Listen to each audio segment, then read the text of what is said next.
પરમ 16 ભાવના બોધ. એમાં કૃપાલદેવ હવે ભર્તુશ્રી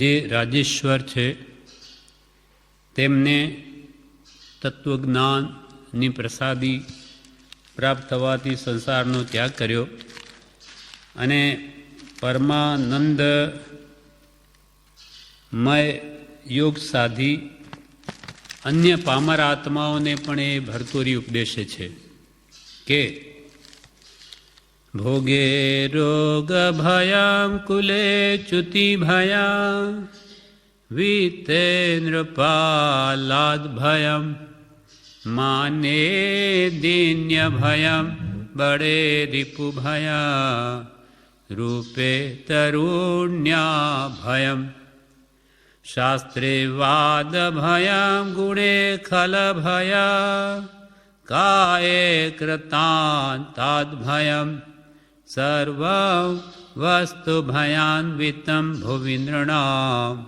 વૈરાગ્યમેવા ભયમ.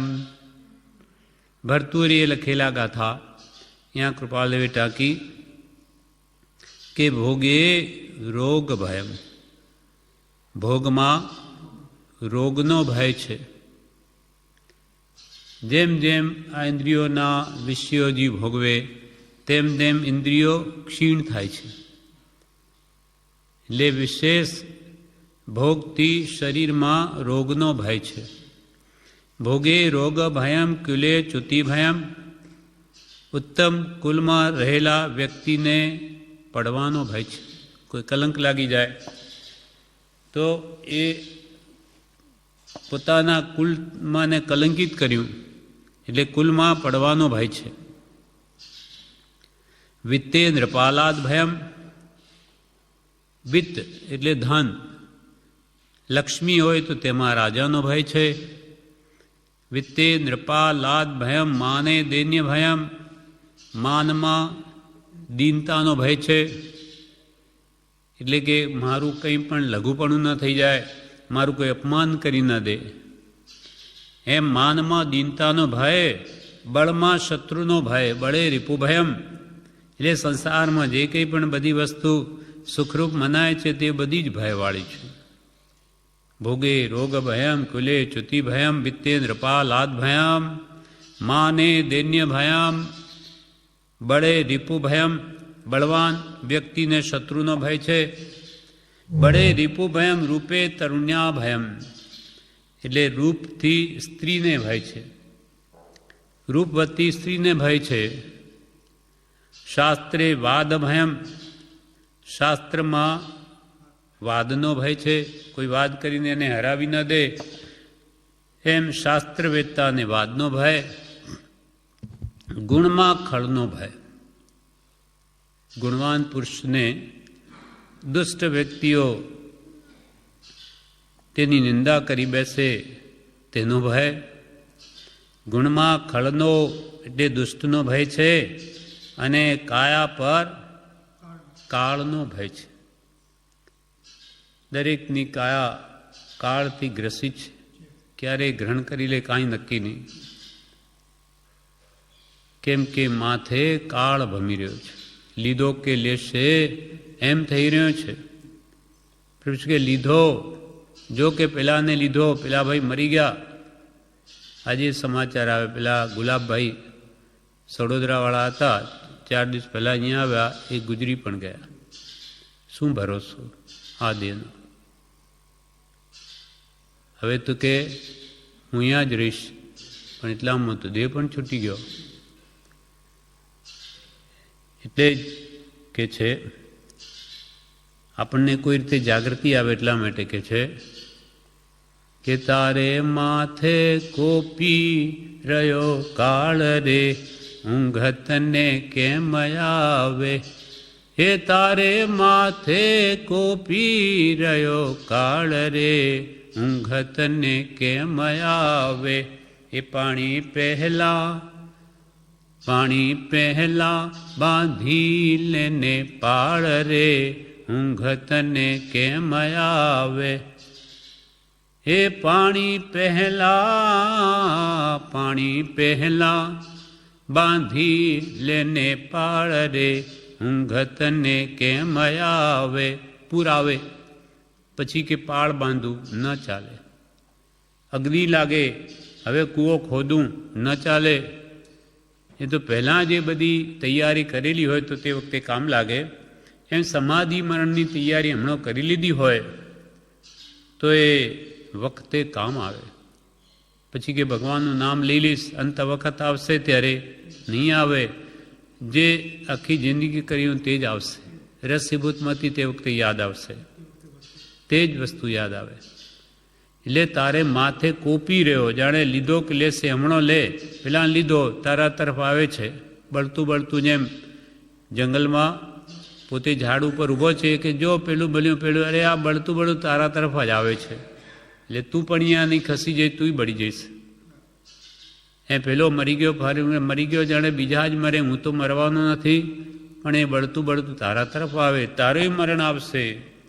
એ કાળ તો બધા ઉપર કોપેલો છે, કે આપણને છોડી દીધા નથી. પાણી પહેલાં બાંધી લેને પાળ. મૃત્યુ ના આવે એના પહેલાં તારા આત્માને ઓળખી લે કે હું અજર અમર અવિનાશી છું, કોઈ કાળે મારો નાશ નથી.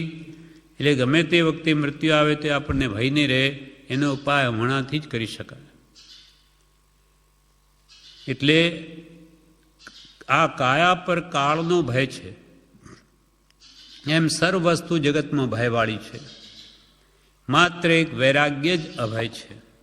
વૈરાગ્ય એ અનાસક્ત ભાવ, કોઈ પણ પદાર્થમાં આસક્તિ નહીં, તે વ્યક્તિ અભય.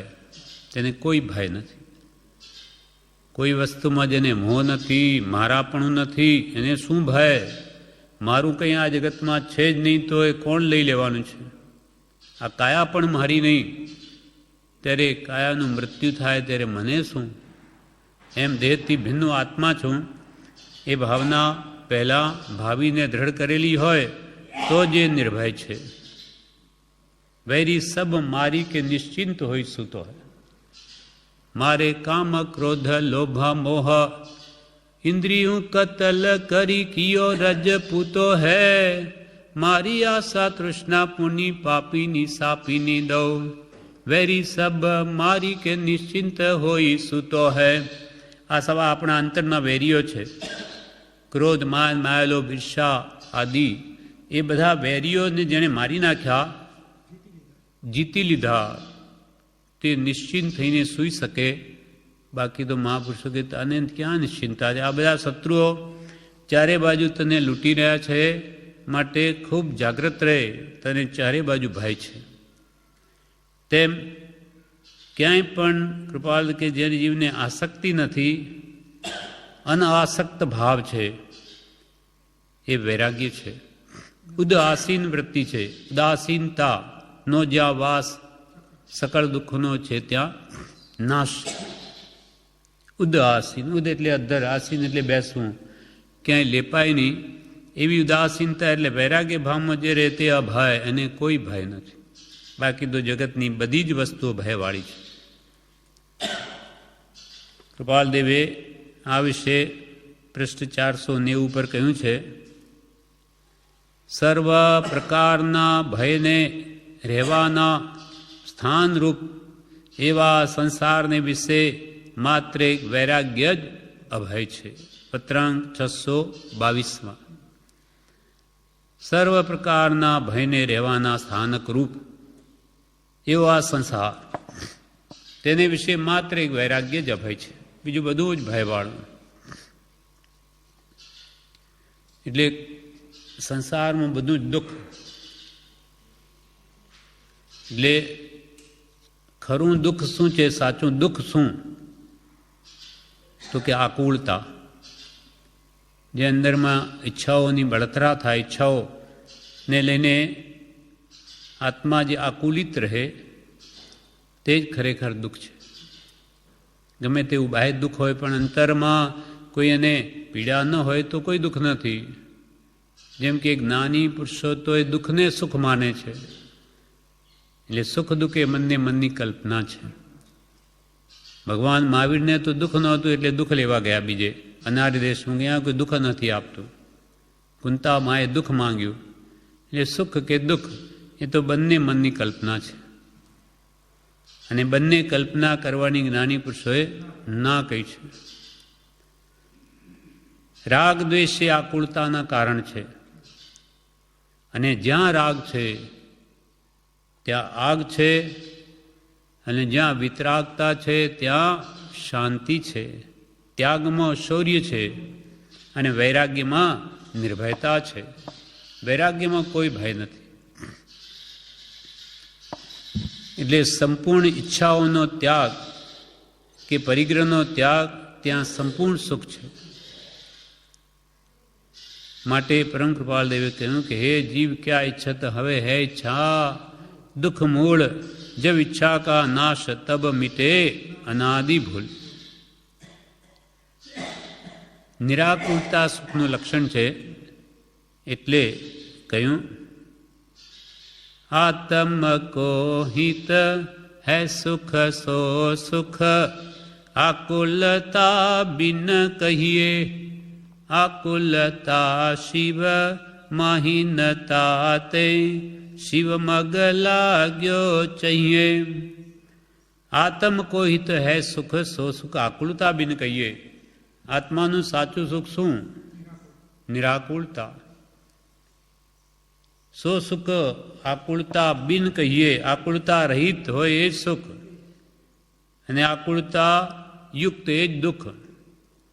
આકુળતા શિવ માહી ન, મોક્ષમાં આકુળતા નથી. માટે શિવ મગ લાગ્યો चाहिए, માટે મોક્ષ માર્ગે લાગવું જોઈએ. કેમ કે ત્યાં ગયા પછી કોઈ કાળે એને આકુળતા હોય જ નહીં, બધી ઈચ્છાઓનો નાશ થઈ જાય. માટે અનઆસક્ત ભાવ જ અભય છે. ઈચ્છા રહિત નિષ્પ્રહ ભાવ જ સુખરૂપ છે. ભોગે રોગ ભયમ કુલે ચ્યુતિ ભયા, વિત્તે નૃપાલાદ ભયમ, માને દૈન્ય ભયમ, બળે રિપુ ભયા, રૂપે તરુણ્યા ભયમ, શાસ્ત્રે વાદ ભયમ, ગુણે ખલ ભયા, કાયે કૃતા દાદ ભયમ, સર્વં વસ્તુ ભયાન્વિતમ ભુવિ નૃણામ, વૈરાગ્યમેવા ભયમ. આ પ્રમાણે ભર્તુશ્રીની આ ગાથા ટાંકીને કૃપાલ દેવે એનો અર્થ લખ્યો. હવે આગળ કહે છે, મહાયોગી ભર્તુહરિનું આ કથન શીર્ષી માન્ય, એટલે સઘળા ઉજ્જવળ આત્માઓ સદૈવ માન્ય રાખે તેવું છે.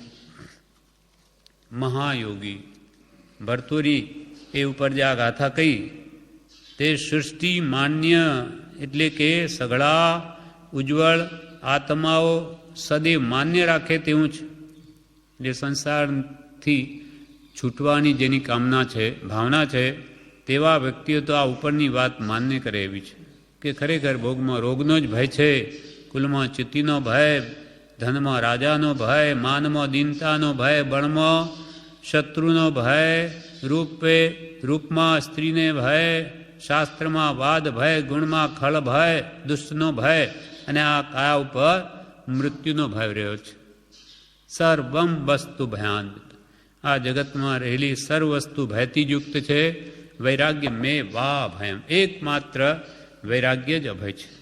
આવું ભર્તુહરિ રાજા જે રાજ ઋષિ બની ગયા, તેમનું કહેલું આ વાક્ય આ કાવ્ય સઘળા ઉજ્જવળ આત્માઓને માન્ય થાય એવું છે. એમાં આખા તત્વજ્ઞાનનું દોહન કરવા, એટલે સકળ તત્વવેત્તાઓના સિદ્ધાંત રહસ્યરૂપ અને સ્વાનુભવી સંસાર શોકનું તાદૃશ્ય ચિત્ર આપ્યું છે. કૃપાલ કે ભર્તુહરે તો આમાં આખા તત્વજ્ઞાનનું દોહન કરી દીધું, તત્વજ્ઞાનનો નિચોડ આપ્યો છે. અને સકળ તત્વવેત્તાઓ જે થઈ ગયા એના સિદ્ધાંતનું રહસ્યમાં આપ્યું છે. અને સ્વાનુભવી ભર્તુહરી કેવા? સ્વાનુભવી, પોતે અનુભવ્યું છે. સંસાર શોકનું તાદૃશ્ય ચિત્ર આપ્યું છે. એ ભર્તુહરિના જીવનમાં એવો પ્રસંગ બની ગયો. તેથી એને અનુભવ ખરેખર થઈ ગયો કે આ સંસાર અસાર છે, દુઃખમય જ છે. એ રાજા હતા. એમની રાણી પિંગલા હતી. રાણી પ્રત્યે રાજાને એટલો બધો પ્રેમ કે કોઈ વ્યક્તિએ રાજા પર પ્રસન્ન થઈને અમર ફળ આપ્યું. એટલે કે આ રાજા ઘણા કાળ સુધી જીવે તો ઘણી પ્રજાને હિતરૂપ થાય, એને ઉપયોગી છે. આ રાજા પ્રજા વલ્લભ છે એટલે જીવતો રહે તો બહુ સારું, એટલે એને અમર ફળ આપ્યું. રાજાને વિચાર આવ્યો, એને પોતાની રાણી પ્રત્યે અત્યંત પ્રેમ, એટલે એ ફળ રાણીને આપ્યું કે હું આ રાણી મરી જાય તો મારે જીવવું ભારે પડે, એના કરતાં આ રાણી જીવતી રહે, હું જીવું ત્યાં સુધી એને ફળ આપી દીધું પિંગલાને. રાજાનો પ્રેમ પિંગલા ઉપર, પણ પિંગલા રાણીનો પ્રેમ કોના ઉપર? અશ્વપાલ, ઘોડાનો રખવાળ, તેના ઉપર એને પ્રેમ. એટલે એણે શું કર્યું? એ અમર ફળ આપી દીધું અશ્વપાલને. અશ્વપાલનો પ્રેમ બીજા ઉપર, એના ઉપર નહીં, એનો પ્રેમ એક વેશ્યા ઉપર, એટલે એને ફળ આપી દીધું વેશ્યાને. વેશ્યાનો પ્રેમ રાજા ઉપર. એને મનમાં થયું કે મારું જીવન તો નિરર્થક છે, હું જીવીને શું કરું, એમાં કંઈ વિશેષ લાભ નથી, પણ આ રાજા જીવતો રહે તો પ્રજાને ઘણો લાભ થાય, પ્રજા સુખી રહે, એટલે એને ફળ પાછું આપી દીધું રાજાને. એટલે રાજાને થયું કે અરે આ અમર ફળ મેં પિંગલાને આપેલું, આ પાછું આ વેશ્યા પાસે આવ્યું ને મારી પાસે કેવી રીતે આવ્યું?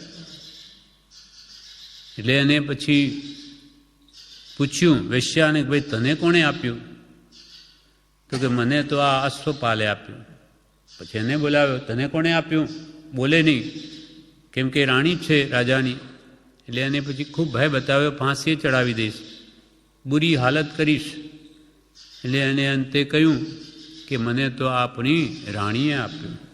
તો કેમ આપ્યું? ત્યારે બધી વિગત ખુલ્લી કરી દીધી, બધા ભેદ ખુલી ગયા. એટલે રાજાને થયો સંસાર, અરે જેના માટે હું સર્વસ્વ કરવા તૈયાર છું એવી સ્ત્રી એ વળી બીજા ઉપર રાગ રાખે, આ સંસાર અસાર છે. વિરક્ત ભાવ આવી ગયો, અત્યંત વૈરાગ્ય આવ્યો ને બધું મૂકી દીધું. રાજ્ય રિદ્ધિ બધી મૂકી અને ત્યાગ લઈ લીધો. એમ અહીંયા કહે છે કૃપાલે કે એ સ્વાનુભવી પોતાના જીવનમાં એ અનુભવ્યું છે એણે. એમાં આ ગાથામાં ભર્તુહરિએ તત્વજ્ઞાનના દોહન કરવા સકલ તત્વવેત્તાઓના સિદ્ધાંત રહસ્યરૂપ અને સ્વાનુભવી સંસાર શોકનું તાદૃશ્ય ચિત્ર આપ્યું છે.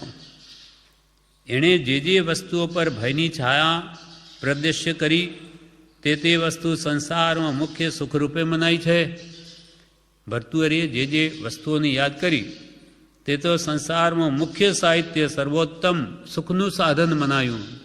5 ઇન્દ્રિયના વિષયો ભોગ તો કે એના માટે જ બધા મથે, તે તો સર્વોત્તમ મનાયું. એને દુઃખરૂપ કહ્યું. પૈસા માટે આખું જગત આખો મનુષ્યભાવ ગાડી દે તો કે એ પણ એને દુઃખની છાયા બતાવી. માન માટે માણસ લાખો રૂપિયા આપી દે તો એને પણ દુઃખનું કારણ બતાવ્યું.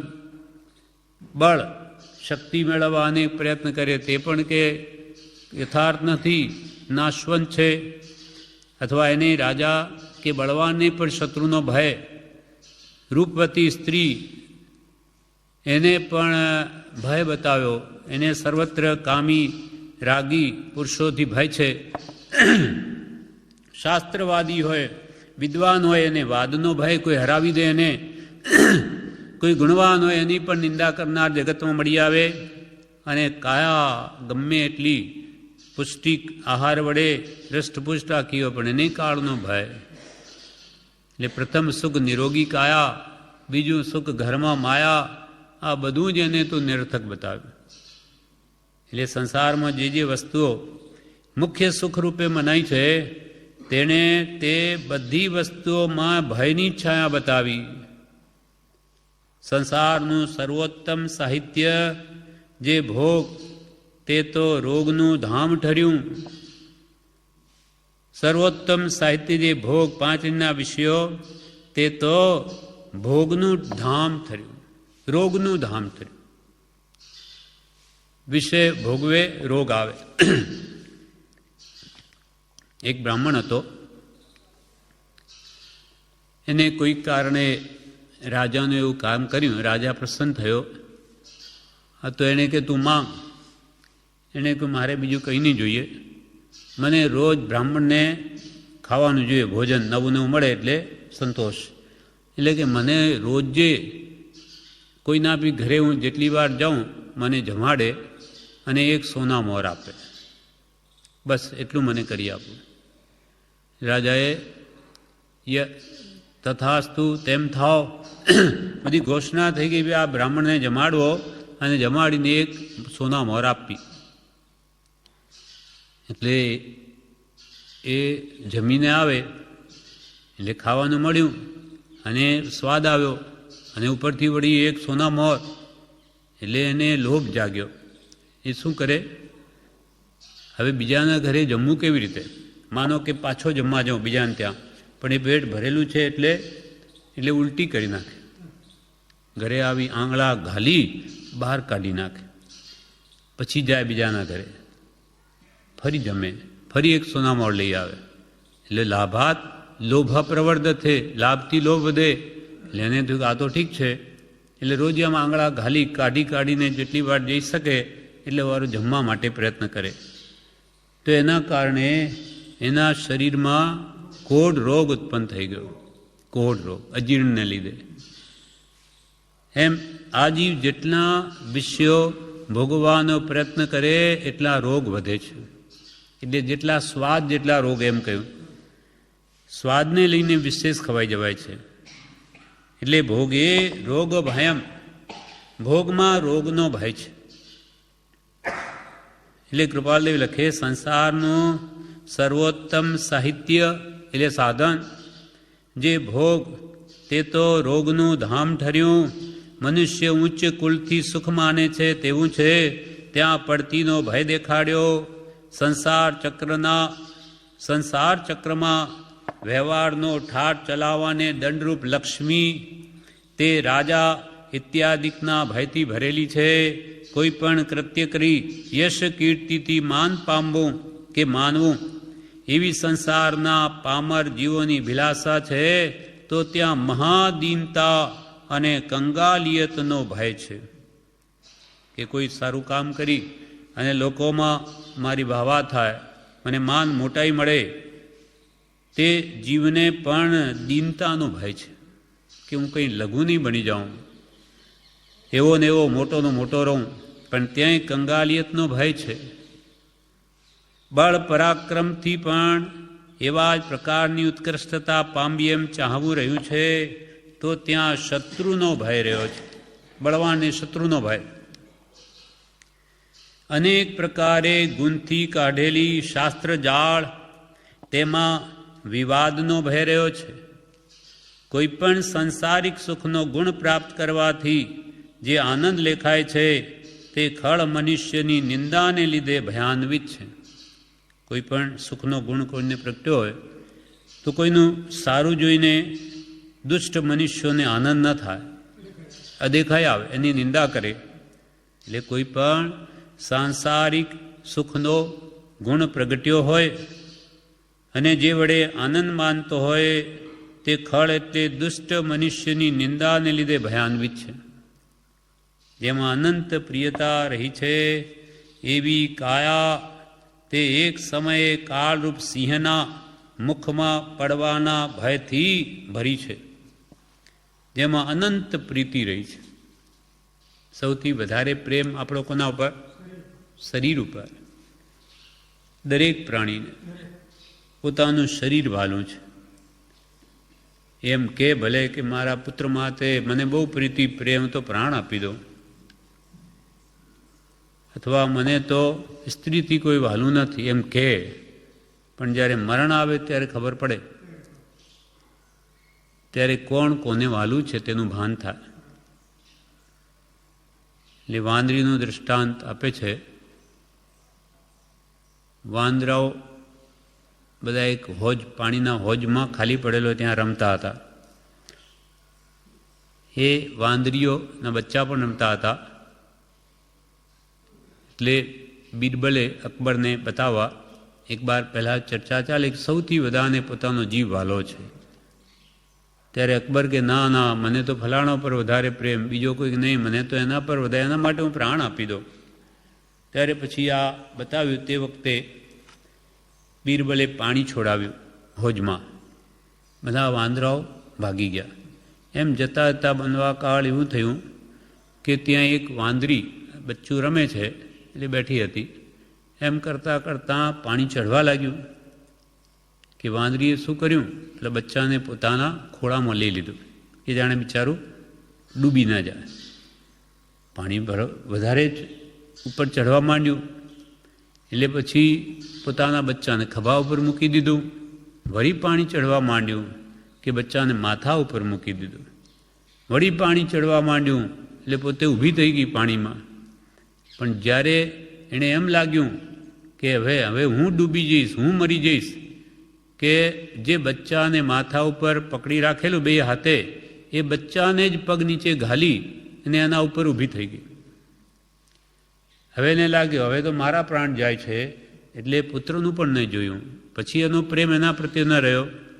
તેમ આ જીવને એમ રહે કે મને ફલાણા ઉપર પ્રેમ છે, એ બધી વાતો છે. સૌને પોતાનો પ્રાણ વાલો છે, એના વગર હું નહીં જીવી શકું. એવા કેટલાક પદાર્થો સ્ત્રીયાદિક તેને છોડતા અનંતકાળ થઈ ગયો, છતાં જીવાયું એ કંઈ થોડું આશ્ચર્યકારક નથી. તેવો પ્રતિભાવ કેમ થયો? એ અજ્ઞાન હતું, મોહ હતો. બાકી કોઈ કોઈની પાછળ મરી જતું નથી. કેટલાના પુરુષો મરી જાય, કેટલાની સ્ત્રીઓ મરી જાય, કોઈ એની પાછળ બળી મરે છે? કોઈ નહીં. એ તો 4-6 મહિના લાગે, પછી બસ પતી ગયું, બધું ભૂલાઈ જાય છે. સંસારનો પ્રેમ એ સ્વાર્થનો છે. એની ધુરી, જેના ઉપર આખો સંસાર છે, તે સ્વાર્થની જ ધુરી છે. એના ઉપર સંસાર રહેલો. એટલે આ અનંત પ્રિયતા, અનંત પ્રીતિ જે આપણા શરીર ઉપર રહેલી, એમ કૃપાલ કે જેમાં અનંત પ્રીતિ રહેલી છે, એવી જે કાયા શરીર, તે એક સમયે કાળરૂપ સિંહના મુખમાં પડવાના ભયથી ભરેલી છે. એવી કાયા જેના ઉપર પોતાને ઘણો જ મોહ છે, એ કાયા પર એક દિવસે કાળરૂપી સિંહના મોઢામાં ભરાઈ જશે, એટલે કે મરી જશે. આમ સંસારના મનોહર પણ ચપળ સાહિત્યો ભયથી ભર્યા છે. ગમે એટલા મનનું હરણ કરે એવા સંસારના મનોહર સાહિત્યો એટલે સાધનો, તે બધા ચપળ છે, ક્ષણિક છે, નાશવંત છે અને ભયથી ભરેલા છે. વિવેકથી વિચારતા જ્યાં ભય છે ત્યાં કેવળ શોક જ છે. હિતાહિતના વિવેકથી મધ્યસ્થાથી જો વિચારીએ તો જ્યાં ભય છે ત્યાં શોક છે, ચિંતા છે, અને જ્યાં શોક ચિંતા છે ત્યાં સુખનો અભાવ છે. જે વડે આપણને શોક ઉપજે, ચિંતા થાય, ભય થાય, તો એ સુખ ક્યાં રહ્યું? એ દુઃખ જ છે. જ્યાં શોક ચિંતા હોય ત્યાં સુખનો અભાવ છે, અને જ્યાં સુખનો અભાવ રહ્યો છે ત્યાં તિરસ્કાર કરવો ઉચિત છે. તેવા સુખનો ત્યાગ કરવો ઉચિત છે. એટલે जिस સુખ અંદર દુઃખ વસે સો સુખ બી દુઃખરૂપ. જે ઇન્દ્રિયોના વિષયોમાં પછી આવું રીતે ભય, રોગ, ચિંતા, પરભવમાં પણ દુર્ગતિમાં ગમન, એવું જો રહ્યું હોય તો પછી એવા કહેવાતા સુખનો તિરસ્કાર કરવો યોગ્ય છે, એનો ત્યાગ કરવો યોગ્ય છે. એટલે કૃપાલ વિવેકથી વિચારતા જ્યાં ભય છે ત્યાં કેવળ શોક જ છે, જ્યાં શોક હોય ત્યાં સુખનો અભાવ છે, અને જ્યાં સુખનો અભાવ રહ્યો છે ત્યાં તિરસ્કાર કરવો ઉચિત છે. એટલે આવા સુખનો તિરસ્કાર એટલે ત્યાગ કરવો જ ઉચિત છે. યોગેન્દ્ર ભર્તુહરિ એક જ એમ કહી ગયા છે તેમ નથી. આ ભર્તુહરિએ જે ગાથા લખી એનો અર્થ કૃપાલદેવે કર્યો કે એકલા ભાઈ ભર્તુહરિ ઋષિ એ જ કહી ગયા એવું નથી. યોગીન્દ્ર ભર્તુહરિ એક જ એમ કહી ગયા છે તેમ નથી. કાળાનુસાર સૃષ્ટિના નિર્માણ સમયથી ભર્તુહરિથી ઉત્તમ, ભર્તુહરિ સમાન અને ભર્તુહરિથી કનિષ્ઠ એવા અસંખ્ય તત્વજ્ઞાનીઓ થઈ ગયા છે. અસંખ્ય તત્વજ્ઞાનીઓ થઈ ગયા. કાલાનુસાર સૃષ્ટિના નિર્માણ સમયથી એટલે આ અવસરપીણી કાળ ચાલી રહ્યો. એક અવસરપીણી કાળની અપેક્ષાએ ઋષભદેવ ભગવાને એનું નિર્માણ કર્યું. એટલે અહીંયા નિર્માણ સમયથી એમ લખ્યું. ત્યારથી ભગવાન ઋષભદેવથી લગાવી અને ભર્તુહરિથી કેટલાય ઉત્તમ મહાપુરુષો થઈ ગયા. ભર્તુહરિ સમાન અને ભર્તુહરિથી ઉતરતા દશામાં એવા પણ અસંખ્ય તત્વજ્ઞાનીઓ થઈ ગયા. એવો કોઈ કાળ કે આર્ય દેશ નથી કે જેમાં કેવળ તત્વજ્ઞાનીઓનું ઉપજવું થયું નથી. એવો કોઈ સમય નથી કે કોઈ એવો દેશ નથી કે જેમાં કેવળ તત્વજ્ઞાનીઓનું ઉપજવું નહીં થયું હોય. ક્યાં પણ ન હોય તો મહાવિદ્ય ક્ષેત્ર તો છે જ, ત્યાં તો હંમેશા તત્વજ્ઞાનીઓ છે જ વિદ્યમાન. એ તત્વવેત્તાઓએ સંસાર સુખની હરેક સામગ્રીને શોકરૂપ ગણાવી છે. જે અસંખ્યાત મહાત્મા પુરુષો પૂર્વે થઈ ગયા એ બધાએ આ સંસારને તો શોકરૂપ જ કહ્યો છે. સંસારને તો દુઃખરૂપ જ કહ્યો છે. તે તત્વવેત્તાઓએ, તત્વના જાણકારોએ સંસાર સુખની, જેમાં આપણે સુખ માન્યું એવી સંસાર સુખની હરેક સામગ્રીને શોકરૂપ ગણાવી છે. એ એમના અગાધ વિવેકનું પરિણામ છે. કૃપાલદેવ કે એમનો અમાપ વિવેકનું આ ફળ છે કે એમને નિર્મળ બુદ્ધિએ વિચાર કરીને આ નિર્ણય કર્યો કે આ સંસારમાં ક્યાંય સુખ નથી. માત્ર શોક ચિંતા ઉપજાવે એટલી જ આવી જ આ બધી સંસારની સુખ સામગ્રી છે. સુખ કહેવાય એવી સામગ્રી છે. વ્યાસ, વાલ્મીકી, શંકર, ગૌતમ, પતંજલિ, કપિલ અને યુવરાજ શુદ્ધોદને પોતાના પ્રવચનમાં માર્મિક રીતે અને સામાન્ય રીતે જે ઉપદેશ્યું છે તેનું રહસ્ય નીચેના શબ્દોમાં કંઈક આવી જાય છે. થોડાકના નામ આપ્યા. વાલ્મીક વ્યાસજી, વ્યાસજીએ કે વાલ્મીકી ઋષિએ કે શંકર એટલે શંકરાચાર્ય જેને મોહ મુદ્ગર લખ્યો, આદ્ય શંકરાચાર્ય, કે ગૌતમ એટલે ગૌતમ બુદ્ધે, જ્ઞાની નહીં, વૈરાગી ઋષિ, જ્ઞાનીની વાત નથી, પણ એમણે વૈરાગી બળવાનું છે ઉપસમ, એટલે એમને પેલો મોહ મુદ્ગર ગ્રંથ લખ્યો છે જે અમુકને કૃપાલદેવે વાંચવાની પણ ભલામણ કરી છે. અને ગૌતમ એટલે ગૌતમ બુદ્ધ, બૌદ્ધ ધર્મના. પછી પતંજલિ ઋષિ થઈ ગયા, કપિલ મુનિ થઈ ગયા અને યુવરાજ શુદ્ધોદન. આ બધા જે થયા છે વેદાંતમાં કે વગેરે વૈષ્ણવમાં, એ બધાએ પોતાના પ્રવચનમાં માર્મિક રીતે અને સામાન્ય રીતે જે ઉપદેશ આપ્યો છે તેનું રહસ્ય નીચેના શબ્દોમાં કંઈક આવી જાય છે. આ બધાનું સાર કહેવાનું શું છે તે કૃપાલ કે આ લીટીમાં આવી જાય છે કે આ બધા મહાત્માનું મુખ્યત્વે કહેવું આ હતું. તે શું? તે લખે છે, અહો લોકો સંસારરૂપી સમુદ્ર અનંત અને અપાર છે. એનો પાર પામવા પુરુષાર્થનો ઉપયોગ કરો. આ એટલી લીટીમાં કૃપાલ કે બધા કહેવાતા મહાત્માઓનો સાર આવી જાય છે. બધાનું એ જ કહેવું છે કે હે ભવ્યો, તમે આ સંસારરૂપી સમુદ્ર તો અનંત અને અપાર છે, એનો કોઈ પાર નથી, અપરંપાર છે. પણ એ સંસાર સમુદ્રને પાર પામવા હવે પુરુષાર્થનો ઉપયોગ કરો. હવે ખૂબ ખૂબ પુરુષાર્થ કરો અને આ સંસાર રૂપી દુઃખનો જે સમુદ્ર છે એનાથી પાર ઉતરો. એમ ઉપદેશવામાં એમનો હેતુ પ્રત્યેક પ્રાણીઓને શોકથી મુક્ત કરવાનો હતો. કેમ એમ કહ્યું? તો કે ભાઈ આ સંસાર દુઃખરૂપ છે, એ દુઃખથી બધા પ્રાણીઓ મુક્ત થાય શોકથી, એના માટે કહ્યું છે.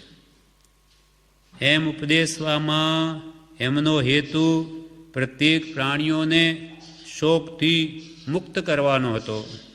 એ સઘળા જ્ઞાનીઓ કરતાં પરમ માન્ય રાખવા યોગ્ય સર્વજ્ઞ મહાવીરના વચન સર્વ સ્થળે એ જ છે કે સંસાર એકાંત અને અનંત શોકરૂપ તેમજ દુઃખપ્રદ છે. હવે બધા મહાત્માની વાત કરી ને સર્વોપરી મહાત્મા છે કે જેના સિદ્ધાંત સંપૂર્ણ રીતે માન્ય કરવા યોગ્ય છે, એ વાત કૃપાલદેવને કરવી છે.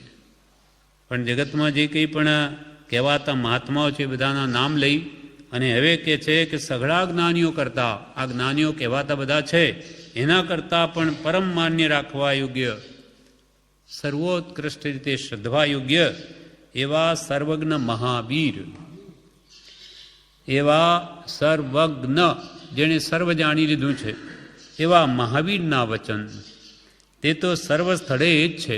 એ લોકોએ તો અમુક અમુક સ્થાને આવું કહ્યું, જ્યારે ભગવાન મહાવીરનો સર્વ સ્થળે આ જ ઉપદેશ છે કે સંસાર એકાંત અને અનંત શોકરૂપ તેમજ દુઃખરૂપ છે. ભગવાન મહાવીર તો ઠેકાણે ઠેકાણે એમ જ કહ્યું કે આ સંસાર એકાંત દુઃખરૂપ છે, એકાંત માત્ર દુઃખ. જેમ કૃપાલય ક્યાં ત્યાં દુઃખ ને દુઃખ જ છે, દુઃખનો એ સમુદ્ર છે, દુઃખનો સમુદ્ર, પેલો પાણીનો સમુદ્ર, આમાં દુઃખ જ ભરેલું હોય. સંસાર એકાંત અને અનંત શોકરૂપ તેમાં દુઃખપ્રદ છે.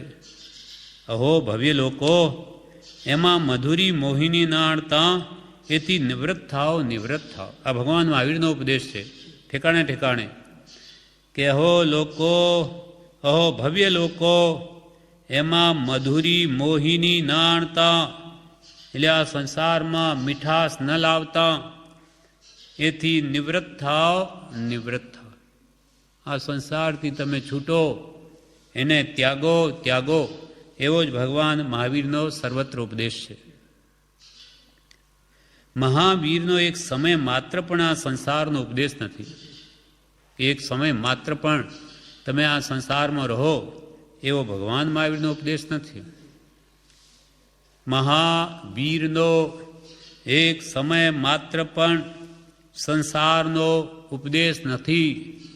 એના સઘળા પ્રવચનોમાં એણે એ જ પ્રદર્શિત કર્યું છે.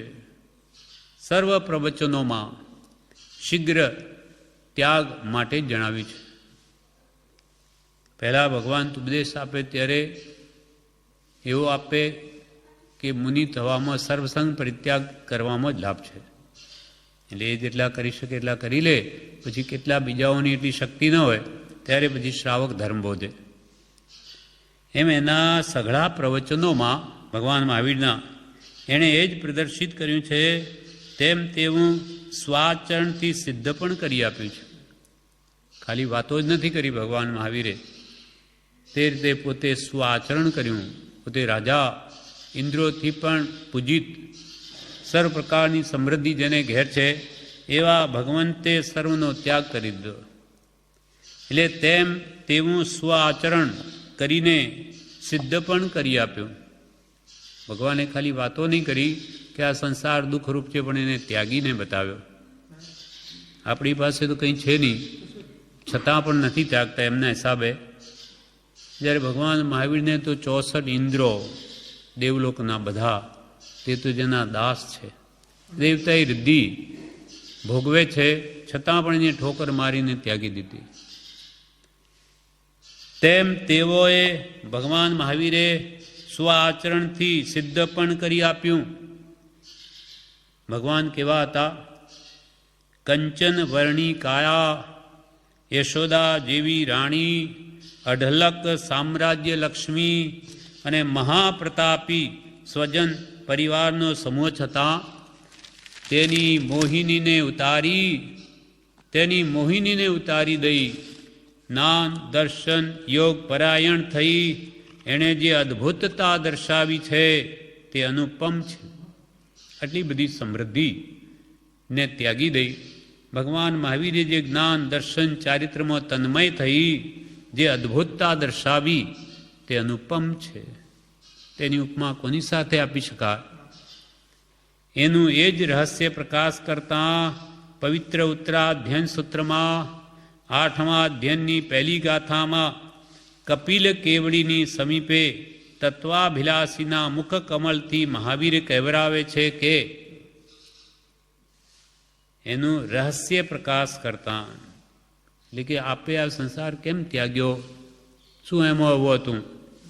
તો એનું રહસ્ય પ્રકાશ કરવા માટે પવિત્ર ઉત્તરાધ્યયન સૂત્રમાં 8મા અધ્યયનની પહેલી ગાથામાં કપિલ કેવડીની સમીપે તત્વાભિલાષીના મુખ કમલથી મહાવીર કહેવરાવે છે. કેમ સંસાર ત્યાગ્યો? તે શું કહેવડાવ્યું કપિલના મુખે? તો કે અધુવે અસા સંયમી સંસારમ્મી દુઃખ પૌરાએ કિમ નામ હુજ્ય કમ્મમ જેણાહમ દુગ્ગઈ ન ગચ્છિજ્જા. અધુવે અસા સંયમી, અધ્રુવ અને અશાશ્વત સંસારમાં અનેક પ્રકારના દુઃખ છે. અમે શા માટે છોડ્યું? ગમે એટલી રાજ્ય રિદ્ધિ, પણ કેટલા દિવસ? આયુષ્ય પૂરું થયે પછી શું? પછી પાછું સંસારમાં જ પરિભ્રમણ 4 ગતિમાં. હવે તો આ મનુષ્ય આવ્યું છે ત્યાં સુધી એવું કરું કે પછી કોઈ કાળે બીજી ગતિમાં જવાનું નહીં થાય. એટલે બધું ક્ષણિક, નાશવંત, અશાશ્વત, અધ્રુવ. જાણીને આ સંસારમાં તો અનેક પ્રકારના દુઃખ છે. હું એવી શું કરણી કરું કે જે કરણીથી કરી દુર્ગતિ પ્રતિ ન જાઉં? ભગવાન મહાવીરે એમ વિચાર્યું કે હું એવી કઈ કરણી કરું, કયું કાર્ય કરું કે જેથી કોઈ કાળે મારી દુર્ગતિ જ ન થાય. હું એવી શું કરણી કરું કે જે કરણીથી કરી દુર્ગતિ પ્રતિ ન જાઉં? એ ગાથામાં એ ભાવથી પ્રશ્ન થતા કપિલ મુનિ પછી આગળ ઉપદેશ ચલાવે છે. એટલે કિમ નામ હુજ્ય કમ્મમ, એટલે કયું કમ્મમ એટલે કર્મ કરવાથી દુગ્ગઈ ન ગચ્છિજ્જા, હું દુર્ગતિમાં ન ગચ્છિજ્જા, એટલે દુર્ગતિમાં હું નહીં જાઉં. એવું શું કાર્ય કરું, કેવું કાર્ય કરું? આવા વિચાર કરી અને ભગવાને સંસારનો ત્યાગ કરી દીધો. એટલે એ વાત કપિલ કેવડીના મુક્તિ કે છે કેવડાવી જે ઉત્તરાધ્યયન સૂત્રમાં છે. હવે આ અધુવે અસા સંયમી ગાથાનો વિસ્તારથી અર્થ કરે છે, જે આપણે આવતીકાલે લઈશું.